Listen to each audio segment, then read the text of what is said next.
Yeah, yeah. We just chillin' and vibing. Good conversations with good people. Oh,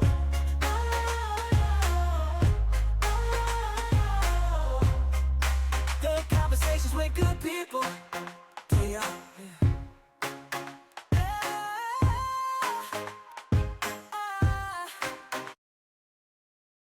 Back to another episode of Chillin' Vibing. We tapping in with a true light in the creative world. Whether she capturing emotion through her lens, turning thoughts into visuals, or just living life out loud. She moving with attention, mad energy. So sit back, relax, and vibe with us. And please, everybody, welcome Miss Farah, aka Firefly. What's up, y'all? How you What's doing? going on? Thank you so much for having me during my afternoon tea. Oh, thank you for coming to Chillin' and Vibing. I'm very excited to talk with y'all today. Yes, ma'am. Yes, ma'am. So, what sparked your love for creating? Was it a person, a moment, or something Mm. you felt growing up? So I was a very emotional, sensitive kid. I'm still very emotional and sensitive, but I loved everything. So very curious. My mom was like, "Do you want to do this? Do you want to do this?" I said yes to everything. But so I was really busy. But what I noticed is that I would absorb emotions from people in the world. Even the things that I was going through, it seemed like I felt it more deeply than others. I actually didn't notice at the time. I'm looking back now that I think I felt it more deeply than others. And so I was constantly like bombarded with all these like big emotions I didn't know what to do with. And it felt like, nobody understood what I was going through or understood me. So I would sing and write as my like venting or coping mechanisms. And I loved to like belt to Mariah Carey and, I'd listen to a lot of Michael Jackson and Tony Braxton, Whitney, of course. And belting made me feel better, like singing out loud and just getting that Hmm. energy out made me feel better. And then also writing. I felt like I got things out of my body and onto the paper, and so I guess it ended up being like therapy before I even knew what therapy was. And so from back then, I was like, wow, like these artists and these songs have the ability to make me feel like I'm not alone, and that I can actually survive. So this is what I want to do. Like I loved pop music, I loved dancing. I had crippling stage fright, which is something we can talk about. But I was like, I just want to be able to do something good for the world. And, if I can use pop music and writing and stuff, any sort of creativity really to tell the stories, promote positivity, help people feel not alone, then that's what I want to do. So it really started from when I was like preteen, 9, 10, like young. So I see you stay in LA now, but where you originally from? I grew up in Ottawa, Canada, and then I went to school at Queen's University in Kingston, and then I moved to Toronto, and I was in Toronto for a while before moving here. Respect, respect. What does Firefly represent to you as a brand? Thanks for asking that because it's so important to me. It really is the essence of who I am, and I've rebranded a few times. When I first started in Canada with a manager and an independent label, I had one stage name. And then when I moved to LA, I was going to start all over and I was using my name. And this all kind of culminated into, a movement that I had always wanted to be a part of my music. That also started with a different name and has evolved over years. Um, but one day, one of my clients was like, "Hey, do you have a fandom name?" And I was like, I didn't even know what that was at the time. She's like, like Katy Cats or Swifties or Beehive. And I was like, oh no. And she's like, what about Firefly?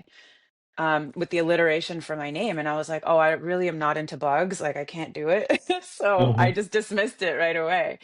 But I'd never seen a firefly, so I didn't know too much about them and what the beauty of them. So a couple months later, I woke up and for some reason something prompted me to Google an image of fireflies. So I Googled this image and it was so beautiful. It was like all these fireflies lighting up a dark forest, and it really hit me like this is a metaphor for my life. Like I feel and absorb so much darkness, and I'm constantly trying to find ways to be the light within that darkness, not just for me but for other people too, because I always had this goal of like I want to be the best version of myself. I want to shine as the brightest version of myself so that anybody around me, like it's just radiating off of me and it's infecting people around me. Because, you've met those people that are just so wonderful. They're just vibrating at such a high frequency that around them, you feel more confident or you feel happier.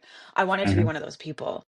So when I saw this picture, I was like, wow, the firefly really does represent what I want to be in the world. And, at this time I'd been going through a lot of like ups and downs in my career and in my life. And so I was like, I wish I could just live in a world that I could create, a world where positivity was cool, where, doing good things was viral, and um we all just wanted to be the best versions of ourselves, and we wanted to live in gratitude and peace, especially peace. Like world conflict and racism and inequality and all this stuff just really like breaks my heart and breaks my soul. So I was like, what if I just create a world that I can live in, and maybe like-minded people will want to come in, right? So then that's how Firefly Right. World started. And then going back to last year when I was just kind of like looking at all the new music I had in front of me and working with new producers, it all sounded just so international, which is what I wanted.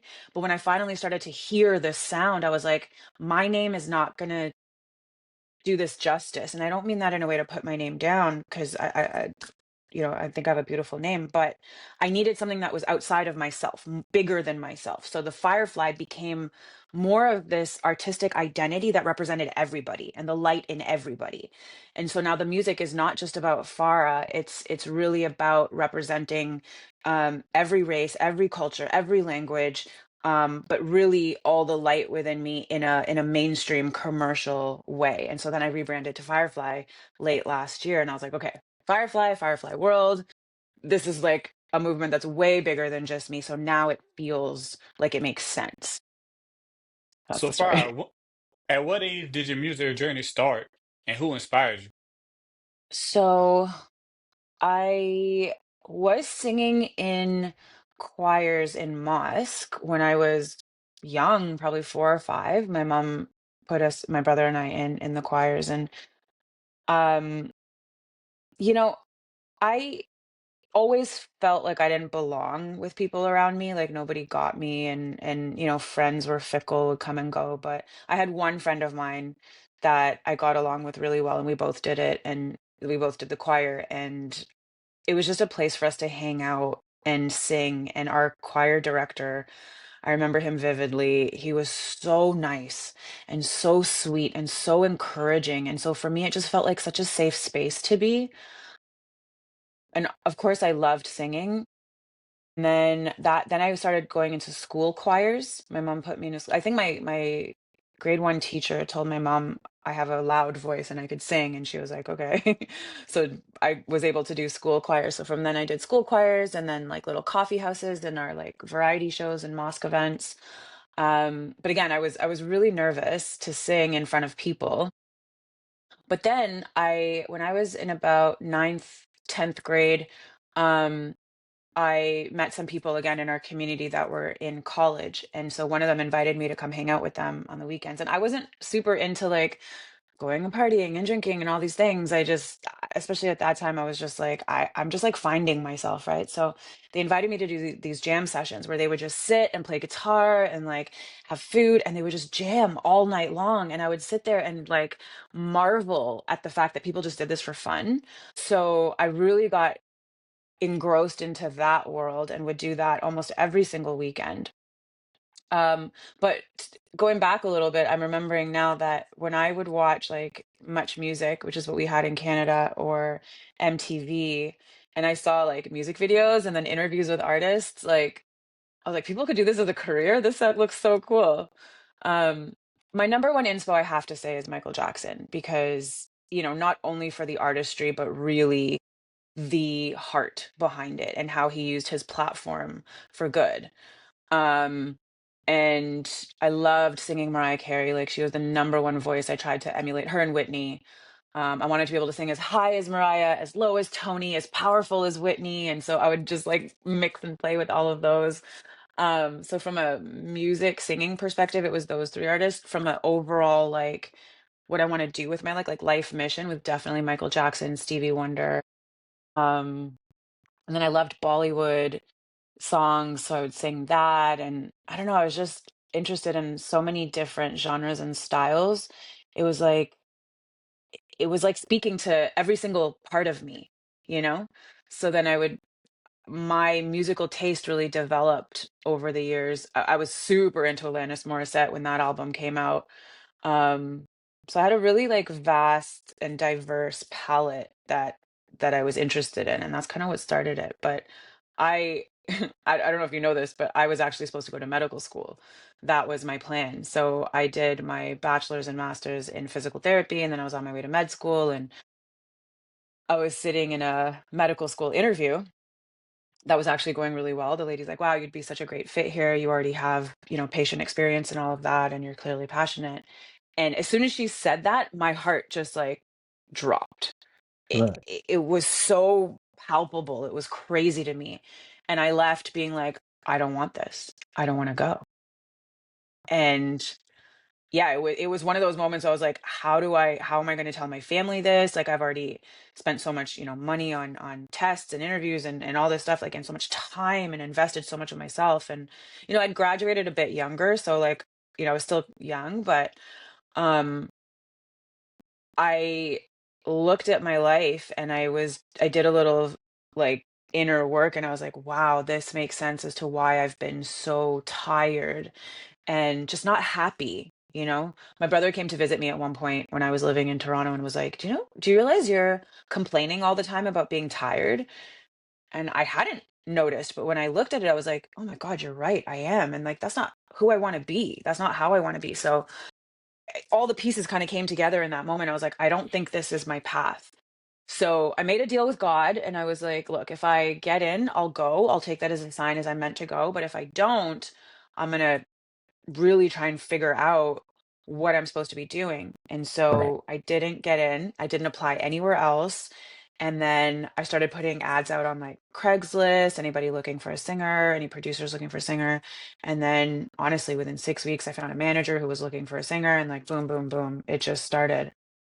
So, and then since then, it's been like a whole journey, but that's kind of how it began. It was never ever supposed to be that way. Even though I'd wanted it as a kid, I'm South Asian, so it's not like my parents were going to be like, yes, go be a singer, go have an unstable career, go be financially uncertain for X many years.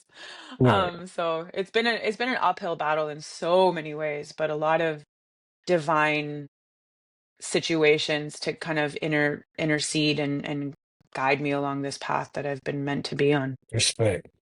So, how do you protect your peace and your creativity in a world that constantly wants access to your energy? Yeah, that's a good question, especially because I'm so sensitive to energy and very susceptible to people taking it. I've developed a lot of grounding techniques for me. And I would say actually twofold. One was becoming really, really clear about my values. And then two is developing like this arsenal of grounding and kind of protective techniques, which I'm still working on, to be honest. Right. So, in determining my values, I have been better able to determine and decipher and just be discerning around what I should be doing and what I shouldn't be doing. And that took me a long time to learn because I would just say yes to everything. One, because I'm a chronic people pleaser, which is not a good thing. Right. And two, because I have so many interests, right? So if somebody was like, hey, do you want to do this thing? Do you want to do this project? Can you be a part of this? Can you help with this? It was just like, yes, yes, yes, yes, yes. But then I'm so depleted, I don't have time for my own things that I want to do, or just from a time perspective. So getting really clear and focused and just refining and refining and refining and refining what it is I want to do and why I'm on this earth has been a really long process, but really helpful in me being able to learn to say no. Um, because then now when somebody asks me for something, I'm like, okay, I'm gonna have to sacrifice something if I'm gonna give you something. And is this worth sacrificing? So now that kind of decision making algorithm is in my head, that's very helpful. And that itself is a grounding tool and creates boundaries. But other than that, I need sunshine. I need sunshine. I'm such a sun baby. And this is why moving to LA for me was like one of the best things I could have ever done for myself. I live on the west side. I live near the ocean. Even though I don't make it there that often, just knowing that it's there, because at times I've just been so like frazzled or stressed, I just like take off and I walk to the beach and it's like a good hour. But Right. that walking is very grounding for me. Being in the sunshine is grounding for me. The water, the sand, all of that is super grounding for me. um Deep breathing. I've recently got into all these teas, which are really helpful too. um but I just need to get outside, really is the biggest thing. But like working out for sure. I was running for a long time. Cleaning, this is so funny. Cleaning and organizing, I've been discovering over the past few months, really helps to recenter me. Because if my space is in chaos, my brain can't even possibly think of not being chaotic. So I actually get a lot of relief and like replenishing of my social battery by cleaning. And then more recently too, my little niece. So my brother had a baby and she's just so cute. So sometimes I just need that baby love. What was that experience like performing on I Can See Your Voice? Oh, it was surreal. When I auditioned for that, it was during the pandemic. I saw an ad on Instagram and I just sent in a video that I had on my phone. I really wasn't thinking much of it because I hadn't heard of that show at the time. Um, it apparently was this huge show in South Korea, like all the other ones, and then they were bringing it over and starting it. So I was actually on season one. But it was really cool. At first, when they were kind of explaining the concept to me, I didn't understand. And like when I was reading through the contract, I was like, I don't really get it. But when we saw it all unfold in person, it was really cool. So the premise is that there's six secret voices, out of which you don't know how many are people that can sing. So some of them can sing, some of them can't, and are just pretending. And the guest or the what do you call it? The contestant has to guess based on different clues who can sing and who can't. And then you have a panel of celebrity judges that help the contestant decide, right? And so the celebrity judges on my episode were Nicole Scherzinger, like, oh my God, Russell Peters, huge Canadian celeb. I mean, he's international, but like Canadian comedian, D. Ray Davis, another amazing comedian, Adrian Hofton, and Cheryl Hines. And then the host was Ken Jeong. So I was like, wow, this is huge. And I really, really wanted to win. So I was a little bit upset with Nicole because there was one thing that the producers scripted me to say in one of my videos, which was yoga, because I'm a yogi. And so yoga helps with my breathing for singing, which I wouldn't necessarily have said that, but it's also not untrue. Like I have had singing teachers tell me like, or tell anybody, do yoga, it'll help with your breathing. But at that moment, Nicole was like, when she saw that, she was like, a real singer would never say that. And the contestant was like, oh, okay. Because I talked to the contestant after, she's like, I was so gonna pick you. But then when Nicole and Adrian said that, like, yeah, a singer would never say that, I was like, I just thought I should believe them because they're the experts. So I was like, it would have been so cool to win. But either way, it was an Right. amazing experience. Just being on that set from a like background standpoint was incredible. Like what they do with all of these things on set was absolutely amazing. But yeah, it was pandemic, so the crowd was not there. All the likes, and the reactions from when they heard your voice. Mm. Yeah, because they were like, oh crap, we were wrong, and they had already made a mistake on the guy they voted off before me. And so then you don't know how many good singers are left. So they were like, oh shit, she can sing. Oops, sorry. They were like, oh crap, she can sing. Oh, no, Um, you good. and You good over here. so that was a nice redeeming moment for me. I think one thing that they cut out was like I had added like a bunch of like Indian trills and vocals in the beginning. And I remember hearing Nicole, she didn't say it directly to me, but I remember hearing her say, like, oh, she should do a lot more of that. That was cool. And I was like, oh, okay, well, thanks. Right.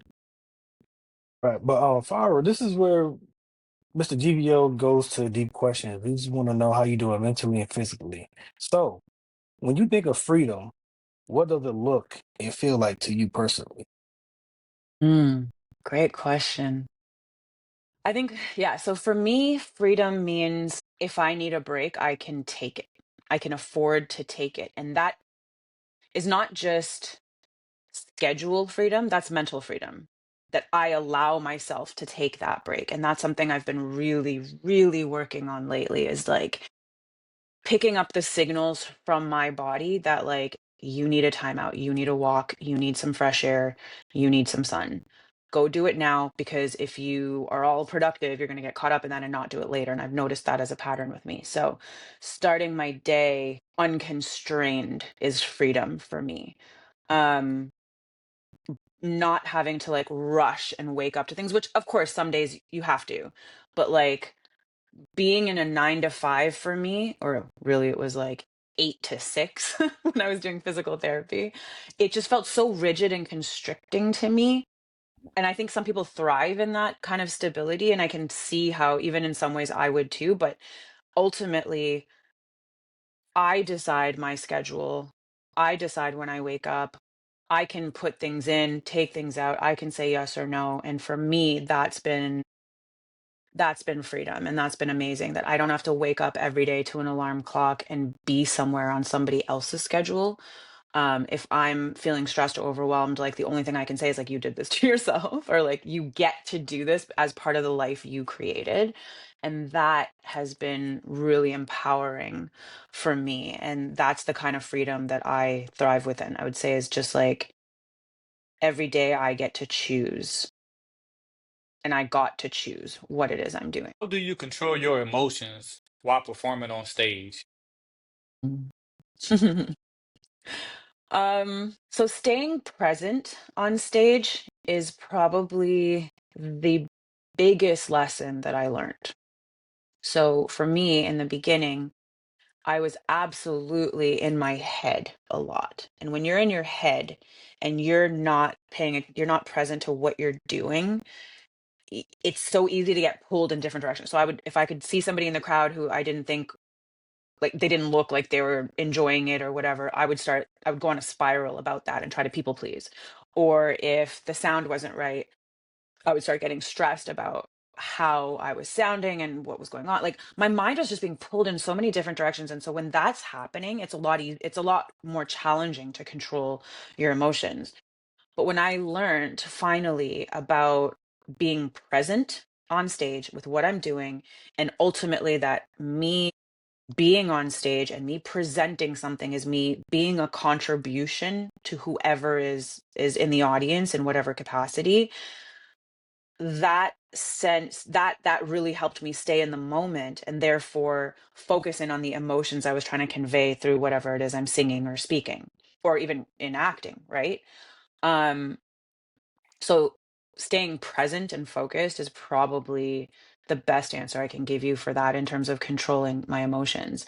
Also in real life, you know, um when you're having a conversation with somebody and your brain is like on the outside of it thinking of all these different things, you lose that connection, and then your brain starts to solve problems that aren't even in front of you, Right. and that pulls you into different, emotional spaces. Whereas if you just stay here in the present and now, like, what is this person saying right now, what is actually happening right now, then hopefully your emotions just kind of follow the reality of the presence. So yeah, staying present. Respect. Respect. Respect. If you could write a letter to your younger self, what were the first three lines you would say? You beautiful soul, you are so worthy and so special and so good. You don't have to prove anything to anyone. Love it. That's love it. Power Love Challenge. What was that challenge about? I was developing Firefly World. So Firefly World is my empowerment brand, which actually started as a youth empowerment brand, but has now been expanded. Um, and the idea was, like, the idea with Firefly World is to provide services and products and tools that help us be the brightest versions of ourselves. And there's a lot more I can go into around that. But one of the tools or services we were offering at the time, and I had some nice interns working with me, which was great to do it as a team. We thought of the Power of Love Challenge, where for 30 days, I think it was 30 days, you had 3 different exercises that would inspire self-love. And so I think I have to review it, but if I remember correctly, there was like a quote, and then you come up with like a self-affirmation, or there was a journal prompt, and then like an activity. So it was layered with three things, if I remember correctly. One was to touch on self-love from an introspective perspective. Two was to create like an anchoring like affirmation or thought. So whenever you deviate from your thoughts of self-love, or you start to feel insecure or self-doubt, like this would anchor you back in. And then three was putting it into action in some way. And so I think we ran that, I want to say February 2024, 2023 or 2024. Um, and we used Canva and made cute little cards for each day, and all of that, and it was fun. I Mhm. would absolutely love to bring it back, and I'm working with a new set of interns right now, who are so amazing.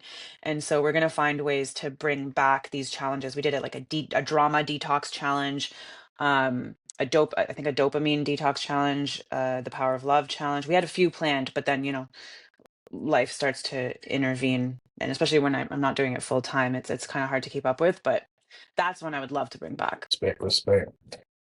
What would you say your art teaches you about yourself? That's such a good question. um my art teaches me really who I am and what's going on inside of me, because when I write, there's two spaces I write from. One is when I'm channeling. So I like empty myself, and the song just kind of writes itself, because I've set an intention of like, especially my whole kind of spiritual pop album that I Hmm. released through Firefly World. A lot of those songs, if not all of them, I was like, okay, I want a song about this, and then I just empty myself, and it came through me. I feel like I can take very little credit for writing those songs. Um, and then two is when I'm going through something, and it becomes like a diary or a journal entry. And I'm very much an external processor, so keeping things in is really hard for me and can be very toxic for my internal environment, so I have to get it out. And so a lot of those songs was just, I was writing based on needing to express these emotions, and as they came out on paper, I was like, wow, I didn't always realize I was feeling that way. Right. As I like, and that's why a lot of my songs are about coming out of the darkness into the light, because it's such a healing method for me. um the darkness will come out, come out, come out, come out, come out, come out, and then once all of that comes out, the other realizations come out. Like for Shine, for example, is like, but all I want to do is shine, like sunrise on the waves. All I'm going to do is shine. There's beauty in the pain, but it took me sitting through so much pain, like sitting and meditating through pain for days and days and days and days and days before I got to, whoa, there's beauty in this. There's there's beauty in emotions in their purest form, even pain. And that we as humans are actually lucky to have this vast palette of emotions to paint life with. Like if we only had happy, in a spectrum of happy colors, like life would just be yellow. But with all the emotions, we get the blacks and the grays and the browns and the dark greens and the light greens, like this whole beautiful world and human existence we get to live in. But it took sitting through a lot of the darkness to get to that realization. So art just, it teaches me who I am at the core, because if I can eventually get to that message at the core, then that's who I am at the core. At the core, I'm an optimist. I am spiritually grounded. I live through faith. But when life happens, all these things start to pile on top. So you kind of forget sometimes that you are this beautiful light, and soul that wants to ignite others. Um, and so you got to do the work, and our art helps you do the work of uncovering all those layers. Speaking of happiness, what is the happiness tip of the day? Ooh, okay, I have to pick one. Okay. The happiness tip of the day, if I had to say, probably was the most important thing, is in any way that you can, surround yourself with the messages you want to embody. So, for example, and I'm huge into neuroscience, and I've been reading books and studying all this stuff, and ultimately we create our reality. our brains are designed to show us evidence of what we already believe. So if you want your reality to look a different way, you really do have to change your beliefs. It's literally science and how your brain and neural networks and everything works. So do everything you can to shift your beliefs. Now, how do you create a belief? It's thought plus emotion and then repetition. So you can inspire those thoughts with like affirmations posted all around you. Like on my door right now, I have some stickers that say dreams come true, because I want to remind myself every morning when I wake up or every time I look at my door that anything is possible. And then I have like gratitude ones, and I'm blessed and all of that, because I want, in any way, shape, or form, everything that I see, things that I hear, like I listen to specific songs in the morning. I'm very careful what I listen to before going to bed, because those are the times when your subconscious mind is the most programmable. So I really hack the neuroscience to shift my beliefs, which then absolutely shifts my reality. So if I had to distill that down, is um is do everything that you can do to instill the beliefs that give you the reality that you're looking for. Hopefully that didn't sound too complex. No, no, no. We get it. We get Hmm. everything you saying. If your spirit could speak without words, what do you think it's been trying to say lately? Slow down, and dance with life. Huh. Thanks for asking me that. No, But no yeah, problem. slow down and just dance with life. That's why I love interviews, because sometimes people will ask you things that you haven't consciously thought of, and it forces these things to come to the surface. So yeah, thank And you. make you think. Yeah, and really Right, make you right. think. I'm gonna have to write that down or tattoo it somewhere. Slow down and dance, girl. Slow down and dance. Yeah. We want to say congrats to winning Best Actress at the Overtime Festival for the movie Slam Dunk. Thank you. Thank you. That was whoa. That was quite the announcement. The short film is called Slam Dunk Sehej, and actually I met the director on a music video set for a song I did with Pariche called Kinara, and I found out that she directed short films, and I just loved the content that she did. And so I told her, like, I also do some acting, and I can act in Canada. So if you ever need me for anything, just let me know. And she was like, do you play basketball? And I was like, I did in high school. Yeah, I played basketball for many years. And she was like, oh, okay, I have a role that we're probably not shooting until next year, but definitely audition for that when you see it. So I was like, okay. A year goes by. I didn't really, like, I've been focusing mostly on music, and I've been in the US, so I didn't really see it. So she eventually contacted me and was like, hey, did you see the audition? Can you please audition? I was like, oh, I didn't see it. Sure, sent it in. She was like, hey, you're perfect. We shot the short. Originally it's written as a feature film, but they needed to like do the short as like a kind of a commercial towards it, proof of concept they call it. And so, but they, even with the short, they've been submitting it to festivals. So when she was in February, when she was like, wow, you won Best Actress. And I think even before I was like nominated for Best Actress at a different festival, I was just like, whoa, this isn't even what I'm doing full time.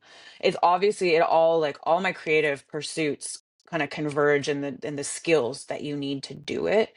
Um, and I did take like acting classes and stuff while I was in Toronto, but for me, music and the power of music was my first love. But so for me it was like surreal. I was like, wow, like the validation of the work that we put in for that, and the emotional journey, which was not dissimilar to my own life, um was really surreal, because I just love the story that they're telling in that film. So you play basketball for real. Mm-hmm. Mm-hmm. So when we come to Cali, we gonna get you on the court, All right, we're gonna do a little one-on-one, right? play a little game. I'm a little careful now, because like I used to play a lot of sports. Like I played soccer for 11 years. I played basketball for probably 8 years. I played volleyball, floor hockey, tore my ACL. And so I'm just Mm. nervous to get like injured now, but I love sports. But we'll play when y'all come. Respect, respect. I have my Raptors basketball up there. Go Oh, Raptors. you're a Raptors fan. Gotta be. Gotta be. Yeah. Did you go to the playoffs when they had won? Or the finals? No, no, I was here. I was watching from here. We were like, there's so many Canadians in LA, in California. There were bars were full of Raptors fans. Like, oh, we were so proud. It was amazing. It was really Mm. amazing. I've been to Canada. What you know about Jurassic Park? Oh yeah, in front of the Air Canada Center. Actually, this Yeah. changed names so many times. It might not even be the Air Canada Center. So I wasn't living there at the time when it got dubbed Jurassic Park, but Mhm. I will see that on TV. And I just love it. Like I just love the pride and the community that it brings together. And so these spaces that these companies or arenas have put together for overflow where because not everybody can afford a $1 million ticket to sit inside. And so they put Yeah. these big screens outside and then you just feel like you're in a mosh pit of like sports fans. It's so wonderful. I love it. That was great. Well, since you from Canada and you live in California, I always gotta ask this question: Drake or Kendrick? Well, you better make us build. Please don't ask me that question. Hey, Look, hey, I think, oh God, okay. They both have their strengths. Um, Drake is Canadian, so and he's done a lot for Canada and representing the Canadian music scene internationally and putting us on the map. Which many other, I don't want to take away from Justin Bieber, Shania Twain, Celine Dion, like so many other epic Canadian artists, but especially from the hip hop scene, Drake absolutely um, put Canada on the map and made people pay attention. And so mad respect to him for that. And he is an incredible artist and lyricist and all of that. For me, music is all about the soul mission, right? The mission of the yeah, soul. And for me, I really connect with Kendrick in that sense because I feel like the soul that he puts in behind his music and where he came from and what he wants to do, like we're very mission aligned. So, in that sense, I really connect with and respect Kendrick so much. So, this whole like beefing and whatever, like I'm all about love and community and connection, right? So on both of their ends, just beefing with each other just is kind of like, why are we doing that? But I respect them both for different reasons and I appreciate and know that they both have their strengths and their contributions. So yeah, I will say I like that answer. that. I like that answer. I saw you attend the BET Awards after party. What was Yeah. that experience like? And did you dance the night away? Dance the night away. I Did I just that right? So it's so funny. Like my very first single when I was in Toronto, like so my very first single ever was called Dance the Night Away, and it was featuring Choclair, who's an amazing, incredible legend in the Canadian hip hop industry. So funny that you used that word or that term. I did It my was research. fun. Oh, you did? Oh my God, you did that on purpose? Look at you. I'm impressed. Okay. You did a deep dive. Thank you. Um that's awesome. My OG fans are gonna love you for that. Um, it was fun. It was fun. So I will say that, like personally, for me, things last month were a little nuts and all over the place with some family things, and so I've been a little like lower energy, a little bit downer. So one of my a couple of my good friends were performing, Josh Moreland, Coco Sarai, and it was in Santa Monica, so it was down the street from me. So that was amazing, and it just felt good to dress up and do the red carpet thing and support my people and network again because I stopped doing a lot of that stuff after the pandemic. Like I was all over the place in 2019 when I first got here, all over the place. And it was great. I had all this energy. And then during the pandemic, I kind of got, as I think what happened to a lot of us, is like we kind of contracted. And it was hard to bring up that energy again. So lately, especially with some of my friends, just like really killing the game and going out to support them has felt really good as I've been in my own rebranding process as well. So that's also contributed because like now I have music to share that I'm so proud of, and I have a brand that really feels authentic. So going out now feels more purposeful and more intentional where it can support others. And then when people ask about me, I have something I'm really proud to share. So it was such a blessing to be out that night and celebrate so many incredible artists, and the performances were so wonderful. Um really inspired, like Coco and Josh especially are just really inspiring artists that I love to look up to and be able to call friends.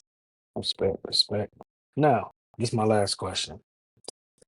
What do chilling and vibing mean to you on your best day? Mm. You know, funny enough, I think it means exactly what you asked me earlier that my soul and spirit has been trying to say. It means just slowing down and dancing with life.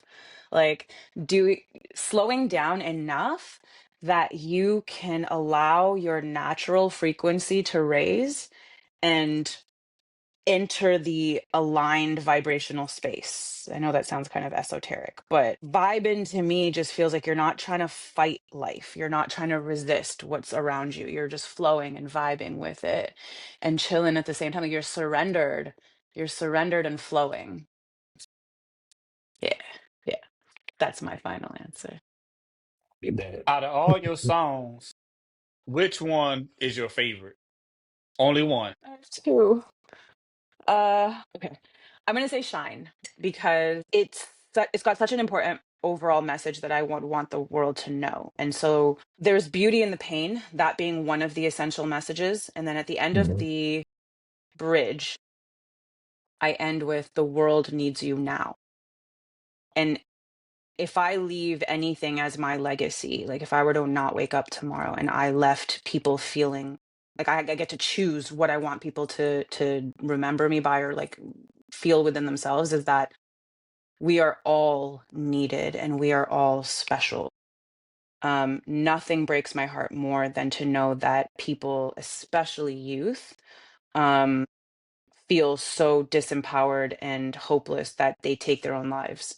And that's a huge, huge impetus behind me creating Firefly World and it being mostly right now a youth empowerment movement. Um, so I'm going to say Shine because that is really the ultimate premise underneath that, is that we are here as souls on a human experience. Everything that we experience is, even if it's painful, like there's a beauty to it. And despite all of it, we can come out of the darkness into the light, and the world needs us to shine as the brightest versions of ourselves. So I'm going to say Shine, but a runner up is Beautiful Mess. Just to throw that in there. respect. If somebody would want to follow your music and listen to it, how could they do that? Okay, so since I rebranded, you can find me on like Spotify, streaming channels, all of that as Firefly. But since there's a lot of Fireflies, I would put in the name of a song. So I always tell people put in Shine by Firefly, and then that'll lead you to the whole page. And on Instagram, it's at Firefly Now. And TikTok and YouTube, if you put Firefly Now, you'll find everything. Or if you Google my name, Farah Mitha, that'll probably also send you everywhere because I've kept it open. And then my website is iamfirefly.com, which will take you everywhere. I see you're in the upcoming TV series called Whipped Cream. What that's about and Yeah. when it's coming out? I'm so excited for that to come out. So it's supposed to be coming out later this year. So I think I was told November-ish, 2025. It's about this Italian pastry chef who gets kind of involved with the mafia, gets in trouble with the mafia, has to leave Italy. He leaves Italy, he comes to Toronto and has to hide out at his half brother's house. He has to take his estranged wife and kids, and they're all living in his half brother's house in Toronto in Little India. And I happen to play the wife of his half brother. And I'm also like a pastry chef baker, not as good as he is. And so their whole like dysfunctional Italian family, because him and his wife have been separated for so many years, and his kids and all that. And he himself is like a walking chaos. He's walking chaos. They're all staying in our little space, and I'm still in the process of discovering myself and my artistry through baking and all of that. And so it's a really fun dramedy. The actors are so talented. Oh my gosh. Like really the way Matteo Cola, he plays Drake, who's the main character, and Alyssa plays his wife and all that. And like they're so talented. Like the way they're bringing this all to life, and the director Anthony Sarcaro, it's just going to be so great. I can't wait for people to watch it. I've never done comedies like on camera, so I'm curious to see how I performed. But even the guy that plays my husband, Greg, he is so talented. So it should be out later this year. I will definitely be sending out information about how to get there, so make sure to sign up for my newsletter list on my website at iamfirefly.com, because that's how I'll send out that, and Instagram is how I'm mostly going to send out information on how you can watch it, because it is going to be on Canadian TV. But if there's a way to watch it anywhere else, I'll be giving that information out like that. All Yes, right. ma'am. Well, Farah, all we want to do is shine like you. Yeah. But one advice would you give a young artist or a young actress? What would you tell them? The number one skill you can acquire to be good at both is presence, like learning how to be present and focus while you're acting or performing. And for musicians, like young musicians, I would say learn an instrument well. Learn a hard skill that is not going to be able to be replaced necessarily. So, and that's monetizable, like producing, DJing, learning an instrument. Um, that is going to be invaluable to and a huge asset to you being a musician. And for acting, um, the quick is really the presence, being present, and the quicker you can get out of your head, the more powerful you are going to be on camera. Well, Farah, we appreciate you for coming to Chill and Vibe. But before we go, let everybody know what we're doing. We are chilling and vibing, baby. Appreciate you. Thank you, ma'am. Appreciate you. Thank you so much for having me. Yes, ma'am.